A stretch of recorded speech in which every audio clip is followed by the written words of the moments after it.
हैदराबाद के बाद MIM को जो सफलता शुरुआती दौर में मिली वो महाराष्ट्र में मिली। वैसे तो बिहार के चुनाव में भी उनको 5 सीटें मिली थी, लेकिन उनके विधायक बाद में RJD में चले गए। लेकिन हैदराबाद के बाद औरंगाबाद में MP का सीट जीतना, दूसरी सीट जीतना कोई मामूली बात नहीं थी। लेकिन 2019 का मामला कुछ और था।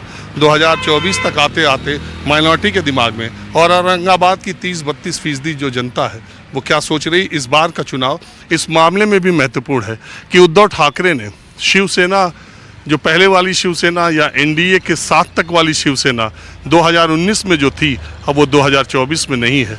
अब सेकुलर तथा कथित सेकुलर पार्टियों के साथ शिवसेना गठबंधन में चुनाव लड़ रही है। और शिवसेना एक समय में कट्टर हिंदुत्व के नाम पर औरंगाबाद में आई थी और 4 बार चुनाव जीता था, और इस बार अपनी सेकुलर इमेज के साथ वो यहाँ चुनाव लड़ रही है। मैं कुछ लोग चाय की दुकान पर मुझे दिखे तो मैं रुक गया। बोलिए भाई साहब, क्या पूछते?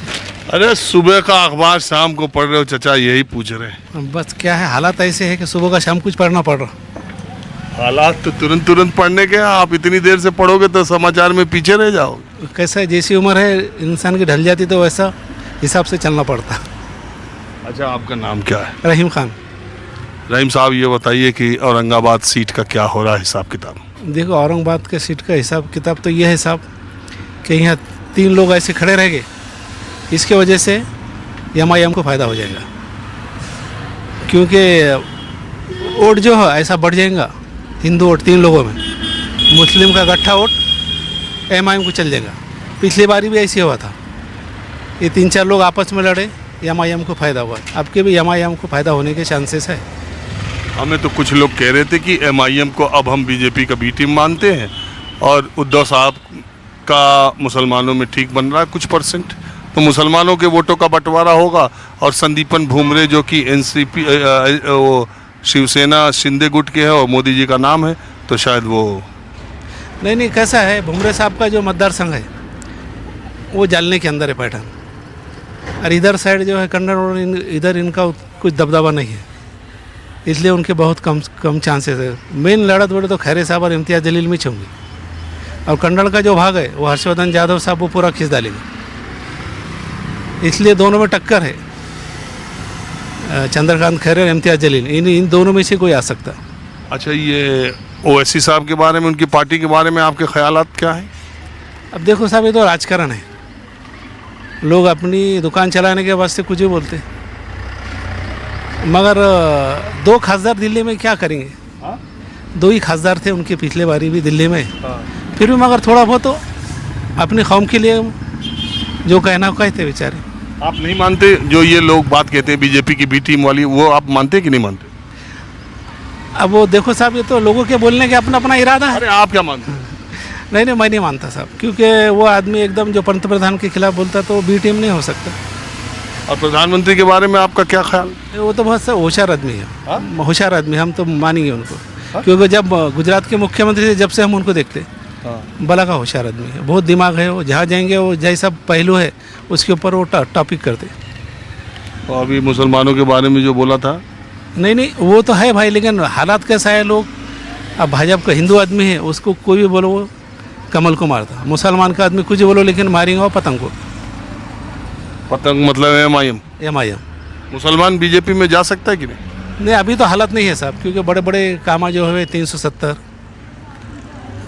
तो अच्छा बताते हैं। नहीं, वो अच्छा है भाई, लेकिन लोग जो कम पढ़े लिखे लोग हैं वो क्या करते हैं मालूम क्या, 2 मिनट की अवस्था कुछ ये हुआ कि वो अपना पासा पलट लेते।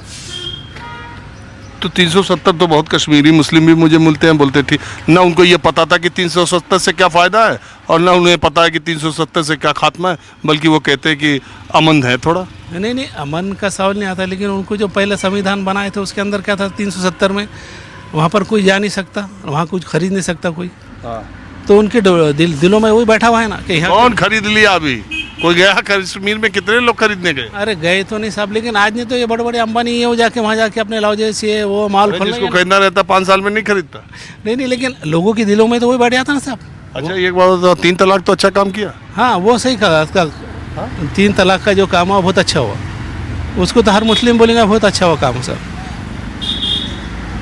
तो फिर मुसलमान को बीजेपी से दिक्कत की वजह क्या है? अब दिक्कत की वजह बोले तो क्या है, सब लोग ज़्यादा कम पढ़े लिखे हैं, वो अपने हिसाब से बोलते हैं।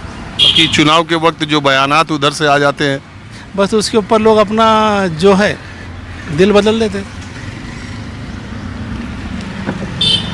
अरे चचा आओगे इधर?